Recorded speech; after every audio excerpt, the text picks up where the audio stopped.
Gaza में Israeli पकड़ मजबूत हुई है। नॉर्थ वेस्ट और नॉर्थ ईस्ट में आगे बढ़ रही है आईडीएफ। गाजा मध्य में अल राशिद तक पहुंच गई है आईडीएफ को ग्राउंड ऑपरेशन में इसे बड़ी कामयाबी के तौर पर देखा जा रहा है।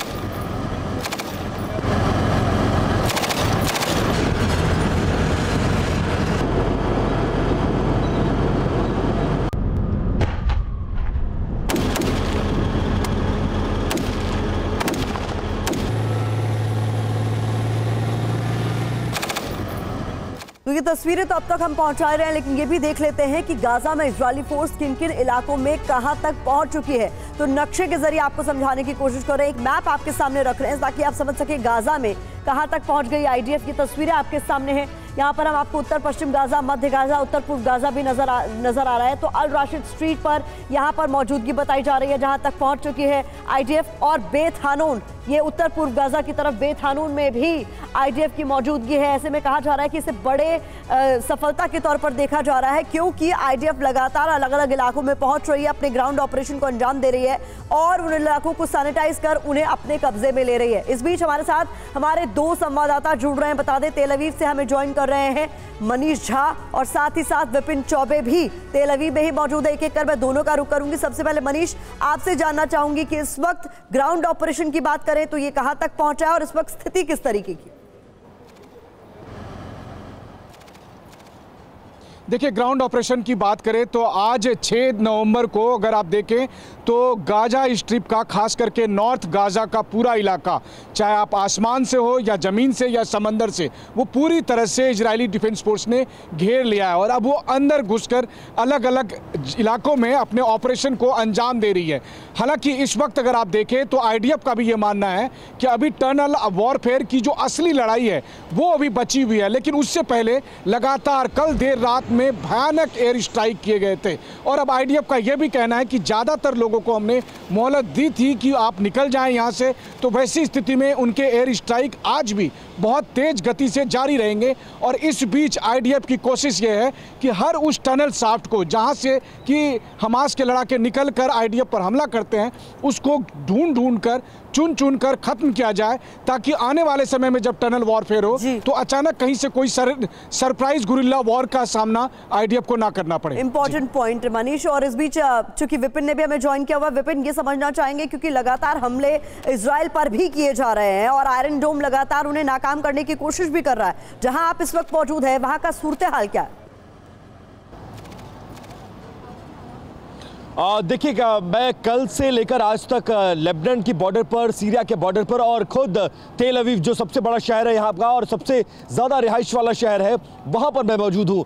कल से लेकर आज तक मैंने खुद 3 रॉकेट हमले देखे हैं। देखिए, किरेश शिमोना से मैंने ग्राउंड रिपोर्ट भेजी थी, वहां भी मैंने देखा मैतुला जो कि सीरिया का बॉर्डर है वहां भी हमला किया गया। और रात आते आते जब मैं तेल अवीव पहुंचा तो रॉकेट से हमले यहां भी किए गए और लगातार लगभग 27 ऐसे शहर हैं इजराइल के जहां पर रॉकेट से हमले किए गए और उसको लेकर एयर रेड अलर्ट सायरन लगातार बजते रहे। तो तेल अवीव भी अछूता नहीं है। हालांकि अच्छी बात यह है कि एयर डिफेंस सिस्टम बहुत मजबूत है इजराइल का, या शायद यही वजह है कि आयरन डोम ने लगातार जो रॉकेट्स तेल अवीव की तरफ आ रहे हैं या किरेश शिमोना की तरफ आ रहे हैं या मैतुला की तरफ आ रहे हैं, इन तमाम इलाकों पर उसको निष्क्रिय कर रहा है। लेकिन अब भी युद्ध के 31वें दिन भी जो हमास के लड़ाके हैं वो सरेंडर करने को तैयार नहीं है। रुक कर फायरिंग की जा रही है, चाहे वो ग्राउंड पर हो या एयर अटैक करने की कोशिश हो, लगातार दोनों तरफ से कोशिशें की जा रही हैं। बिल्कुल। और देखिए स्थिति किस तरीके की, लगातार हमारे रिपोर्टर्स एक रिपोर्ट आप तक पहुंचा रहे हैं। लगातार हम आपसे भी आगे बातचीत करते रहेंगे। इस बीच अपने दर्शकों को बता दें कि आज जंग का 31वां दिन है और इजरायली फोर्स का दावा है कि गाजा पट्टी को उन्होंने 2 हिस्सों में बांट दिया है और अधिकांश हिस्सों पर कब्जा भी कर लिया है। लेकिन इसके साथ ही इजराइल को मिडिल ईस्ट के देशों की नाराजगी भी झेलनी पड़ रही है। तुर्की, ईरान, इराक जैसे कई देश लगातार राजनयिक दबाव बना रहे हैं, तो हिजबुल्लाह और हूती जैसे संगठन सीधे इजराइल पर हमले कर उसकी मुश्किलों को और ज्यादा बढ़ा रहे हैं। इस बीच अमेरिका इजराइल के लिए रक्षा कवच बनकर खड़ा हुआ है और उसने सीधी चेतावनी दे दी है कि अगर इजराइल पर हमले नहीं रुके तो वो जंग में उतर सकता है। यही सवाल उठ रहा है कि हानिये के ईरान दौरे के बाद क्या खामनेई जंग में उतरने का फैसला करेंगे? इन मुद्दों पर हम बात करेंगे। हमारे साथ वॉर जोन से, जैसा कि हमने बताया, हमारे 2 रिपोर्टर्स जुड़े हुए हैं, लेकिन इस वक्त की जो सबसे बड़ी खबर है वो आपके सामने रखने जा रहे हैं, वो वॉर जोन से सामने आ रही है। बता दें, हमास इजराइल जंग के बीच बहुत बड़ी खबर ये कि जंग में सीधे उतर सकता है अमेरिका। ईरान हिजबुल्लाह को अमेरिका की ये चेतावनी, इजराइल पर हमले तो यूएस भी होगा शामिल। अमेरिकी अधिकारी के हवाले से न्यूयॉर्क टाइम्स की ये बड़ी खबर है।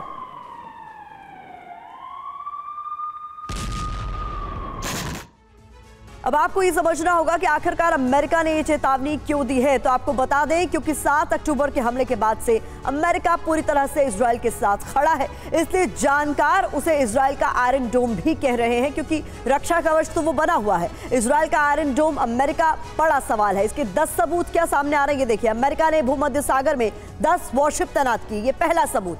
दूसरा सबूत, मिडिल ईस्ट में THAAD पेट्रियट तैनात किया गया है, यह भी इंपॉर्टेंट है। इसके अलावा 2 बड़े जनरल, कई कमांडर जंग में सीधे तौर पर शामिल हैं, ऐसी खबरें भी सामने आ रही हैं। नेतन्याहू से मिलकर बाइडेन ने मदद का भरोसा दिया, यह भी एक बड़ा सबूत है। विदेश मंत्री एंटनी ब्लिंकन 3 बार इजराइल जा चुके हैं अपना समर्थन जताने के लिए। इसके अलावा ईरान को जंग में न उतरने की सीधी चेतावनी भी अमेरिका ने दी है। साथ ही साथ अमेरिका के डर से हिजबुल्लाह चीफ ने जंग का ऐलान अब तक नहीं किया है। इसके अलावा मिडिल ईस्ट के राष्ट्राध्यक्षों से ब्लिंकन लगातार मिल रहे हैं। 9वां सबूत ये कि अमेरिका की वजह से मुस्लिम देश अब तक युद्ध में नहीं उतरे हैं। और जो 10वां सबूत है वो ये कि बंधकों की रिहाई के लिए कतर समेत कई देशों के साथ मध्यस्थता को लेकर लगातार बातचीत भी जारी है। ऐसे में इसे किस तरीके से देखा जाना चाहिए, समझने के लिए एक बार फिर से मनीष, मैं आपका रुख करना चाहूंगी। अमेरिका सीधे तौर पर चेतावनी भी दे रहा है, लेकिन किस तरीके से इजराइल का रक्षा कवच वो बना हुआ है, उसके 10 सबूत भी हमने दर्शकों को बताए।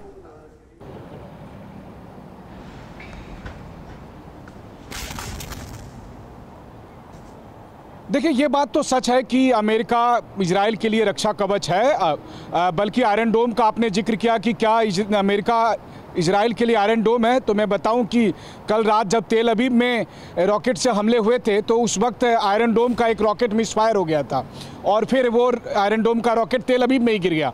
हालांकि IDF ने इसकी जांच का आदेश दिया है। तो कहने का मतलब यह है कि आज की तारीख में इजराइल के सामने इतनी बड़ी बड़ी चुनौतियां हैं कि वहां अमेरिका जैसे आयरन डोम के रहने के बाद भी कई बार बहुत सारे चीज़ें मिसफायर हो सकती है और जिसे कंट्रोल करना मुश्किल है। मसलन कि कल जिस तरह से इजराइल के मंत्री ने परमाणु हमले को लेकर बयान दिया, उसके बाद से इजराइल को घेरने की कोशिश और अधिक तेज हो गई है और इजराइल अभी मुश्किल में है। हाँ, ये बात सच है कि अभी तक इजराइल पर तमाम मुस्लिम देशों ने आक्रमण नहीं किए हैं, लेकिन आने वाले समय में ये कहना बहुत मुश्किल है कि ये युद्ध किस डायरेक्शन में जाएगा, अमेरिका कितना इंगेज होगा।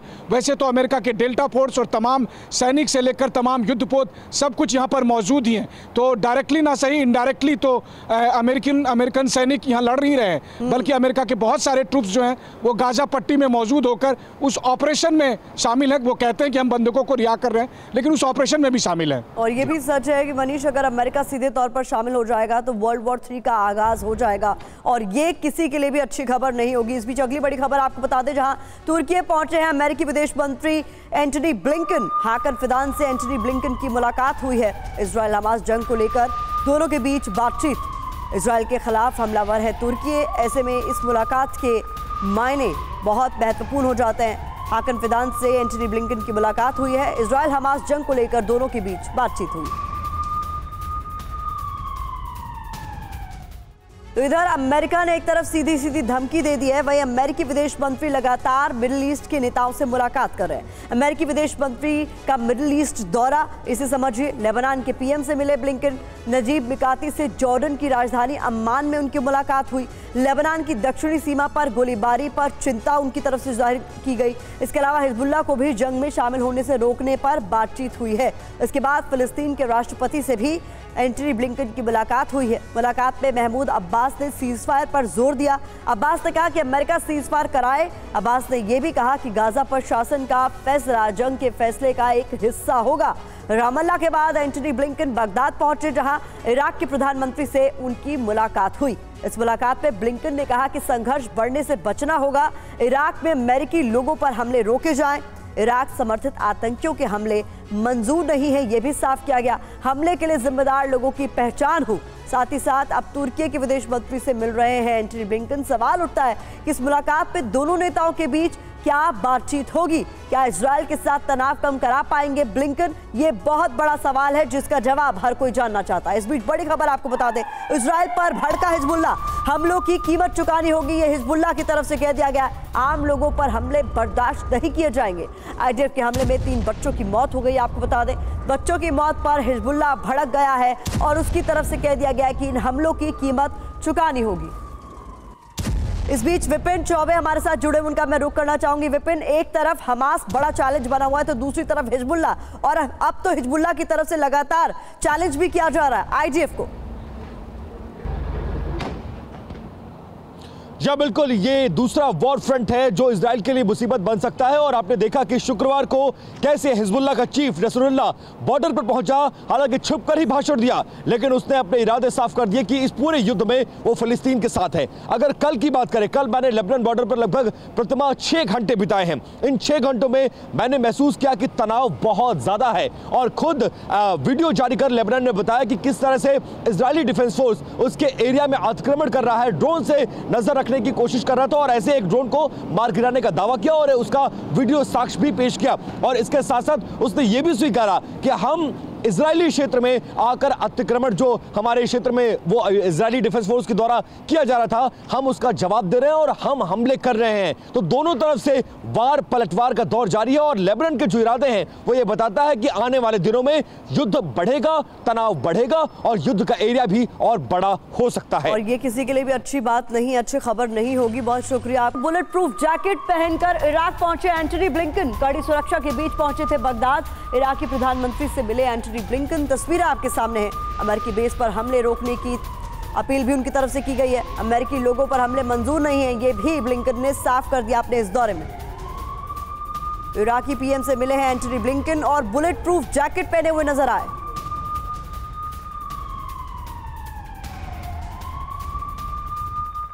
और अगली बड़ी खबर आपके सामने, जहां इराक में US की सैन्य बेस पर एक बार फिर से हमला हुआ है। US की सैन्य बेस पर ड्रोन से हमला किया गया है। इरबिल हवाई अड्डे पर US की सैन्य बलों पर हमला किया गया है। उसी की तस्वीरें आपके सामने हैं।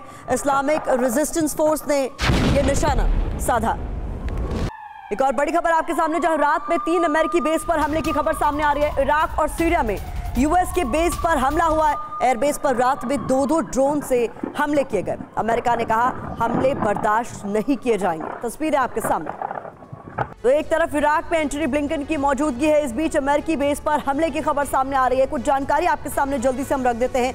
देखिए, जो जानकारी निकलकर सामने आ रही है वो हम आपको बताएंगे किस तरीके से। हमने वो तस्वीरें भी आपको दिखाई जहां एंटनी ब्लिंकन खुद ये तस्वीरों की मैं बात कर रही हूँ, बुलेट प्रूफ जैकेट में नजर आए जब वो पहुंचे इराक। आतंकी संगठन अल धाफुरुन ने ली है हमले की जिम्मेदारी, जहां पर अमेरिकी बेस को टारगेट किया गया। एन अल असद एयरबेस पर हमले की जिम्मेदारी ली गई है। इसके अलावा जानकारी है कि एंटनी ब्लिंकन के दौरे के दौरान ही ये हमला किया गया था। 4.18 mm मोर्टार शेल से ये हमला किया गया था अमेरिकी बेस पर। कल इराकी हिजबुल्लाह ने भी धमकी दी थी। तो ये जानकारी सामने आ रही है, ब्लिंकन के इराक दौरे को लेकर धमकी दी गई थी और अमेरिकी बेस पर इस बीच हमला बोल दिया गया। तस्वीरें भी हम आप तक पहुंचा रहे हैं। तो ब्लिंकन एक तरफ इराक के दौरे पर है, दूसरी तरफ ये हमले भी लगातार जारी हैं। इस बीच अगली बड़ी खबर आपके सामने हम रखने जा रहे हैं, जहां पर जंग में अल अक्सा शहीद फोर्स हमलावर हुई है। इजरायली सेना को चेतावनी दे दी गई है, हमारे लड़ाके मैदान में डटे हैं, हम रॉकेट बरसाते रहेंगे, हमारे पास पर्याप्त स्टॉक मौजूद है, ये भी साफ कर दिया गया। इजरायली सेना को चेतावनी दी गई है, ये कहते हुए कि हमारे लड़ाके मैदान में डटे हुए हैं। एक और बड़ी खबर आपके सामने, इजरायली मंत्री की परमाणु धमकी पर ईरान भड़क गया है। बता दें, ईरान के विदेश मंत्री हुसैन आमिर का बड़ा बयान सामने आया है। परमाणु बम की धमकी इजराइल के असली हार, ये कहना ईरान का। UNSC और अंतर्राष्ट्रीय परमाणु ऊर्जा एजेंसी संज्ञान ले इस बात का।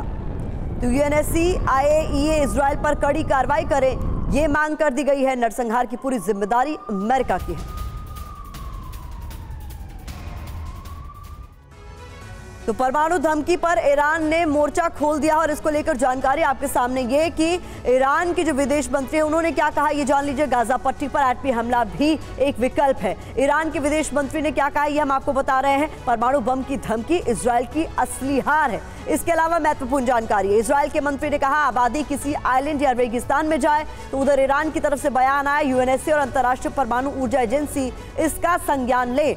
इजराइल का पक्ष क्या है, गाजा में किसी तरह की मानवीय मदद न भेजी जाए, ये एक मंत्री का बयान। तो उधर ईरान के विदेश मंत्री ने कहा है कि यूएनएससी IAEA इजराइल पर कड़ी कार्रवाई करे, इसकी जरूरत है क्योंकि एटम बम के इस्तेमाल की बात कह दी है इजराइल के मंत्री ने। हम नाजियों को मानवीय मदद नहीं दे सकते, ये कहा इजराइल के मंत्री ने। तो ईरान के विदेश मंत्री ने कहा नरसंहार की पूरी जिम्मेदारी अमेरिका की है। तो ये बड़ा बयान दे दिया गया। इस बीच आपके सामने हम रख रहे हैं किस तरीके से इजराइल और ईरान आमने सामने आ गए हैं इजराइल के मंत्री के उस बयान के बाद जिसमें उन्होंने एटम बम के इस्तेमाल की बात कही थी। एक खबर आपके सामने हम रख रहे हैं महत्वपूर्ण, ईरानी विदेश मंत्री ने पत्र लिखा है दरअसल।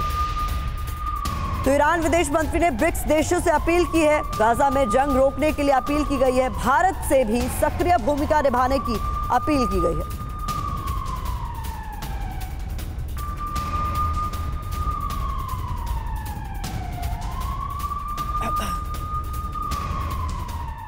और इस बीच एक और बड़ी खबर आपके सामने, जहां पर इराकी प्रधानमंत्री अल सुडानी तेहरान पहुंच गए हैं। ईरान के कई नेताओं से मिलेंगे इराकी पीएम। गाजा में जंग को लेकर बातचीत होगी। कल एंटनी ब्लिंकन ने अल सुडानी से मुलाकात की थी और अब आज ये महत्वपूर्ण मुलाकात।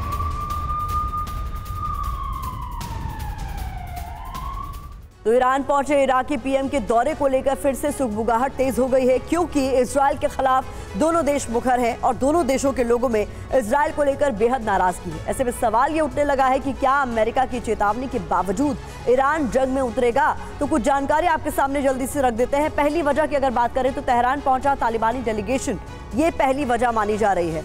इसके अलावा दूसरी वजह, हमास चीफ ने ईरान के प्रेसिडेंट रईसी से बात की है। तीसरी बड़ी वजह भी आपके सामने हम रखने जा रहे हैं जिसमें ईरानी प्रेसिडेंट रईसी ने नॉर्वे के पीएम से बात की है। इसके अलावा एक और वजह आपके सामने, चौथी वजह ये कि ईरानी सेना ने नोटैम जारी किया है। साथ ही साथ पांचवी वजह ये कि लॉन्ग रेंज मिसाइल टेस्ट कर सकता है ईरान। तो लगातार तनाव बढ़ता जा रहा है और सवाल यही कि क्या हमास के साथ जंग में उतरेगा ईरान। इस बीच अगली बड़ी खबर आपके सामने हम रख रहे हैं। ईरान राष्ट्रपति इब्राहिम रईसी का बड़ा बयान सामने आ गया है। गाजा पर जल्द से जल्द बमबारी रुकनी चाहिए, ये रईसी की तरफ से अपील की गई है। गाजा पर जल्द से जल्द बमबारी रुके, गाजा में जल्द युद्ध विराम हो।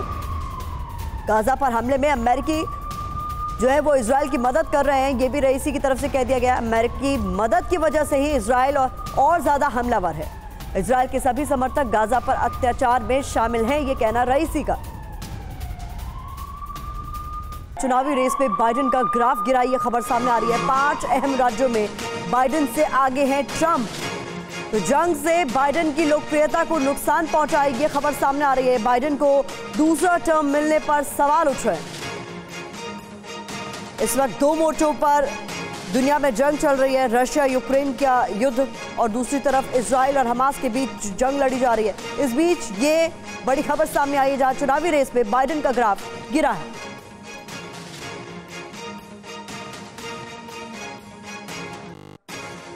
तो रेस में बाइडेन से आगे है ट्रंप, ये जानकारी सामने आ रही है। अब इसके बारे में आपके सामने कुछ जानकारी हम रखने जा रहे हैं। बड़ी खबर क्या निकलकर सामने आ रही है, अमेरिका के चुनावी सर्वे में पिछड़े जो बाइडेन, ये अमेरिकी सर्वे है, 6 में से 5 अहम राज्यों में बाइडेन से काफी आगे दिखे ट्रंप।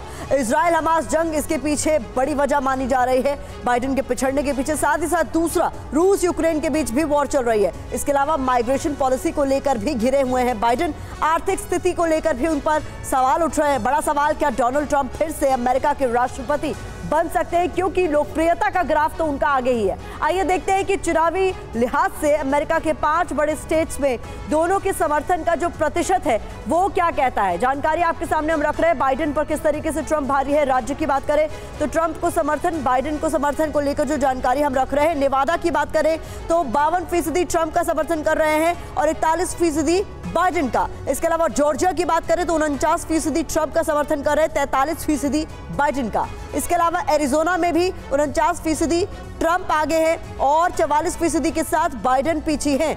तो ये जानकारी आपके सामने हमने रखी है। और इस बीच अगली बड़ी खबर हम आपको बता दें, पाकिस्तानी संगठन जमीयत उलेमा इस्लाम के चीफ ने हमास नेताओं से मुलाकात की है।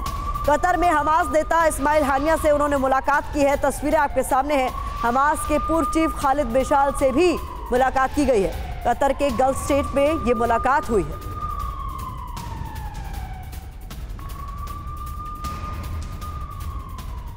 तो आइए देखते हैं कि फजलुर रहमान की हमास से मुलाकात के पीछे पड़ोसी देश में रणनीति क्या हो सकती है। जानकारी आपके सामने ये कि क्यों पहुंचे कतर, फजलुर रहमान अपनी राजनीति चमकाना चाहता है, सवाल ये है। इसके अलावा सत्ता से ऊपर बैठी पाक सेना की सहमति से गया है, ये भी सवाल यहां पर उठ खड़ा होता है। साथ ही साथ पाकिस्तान की मुस्लिम देशों के साथ दिखने की क्या इसे कोशिश के तौर पर देखा जाना चाहिए, ये भी बड़ा सवाल है। इसके अलावा पाकिस्तान को कोई पूछ नहीं रहा, इस बात की क्या बेचैनी है, इसलिए ये मुलाकात इस समय पर हो रही है। मान न मान मैं तेरा मेहमान वाली कोशिश है क्या, ये भी बड़ा सवाल है।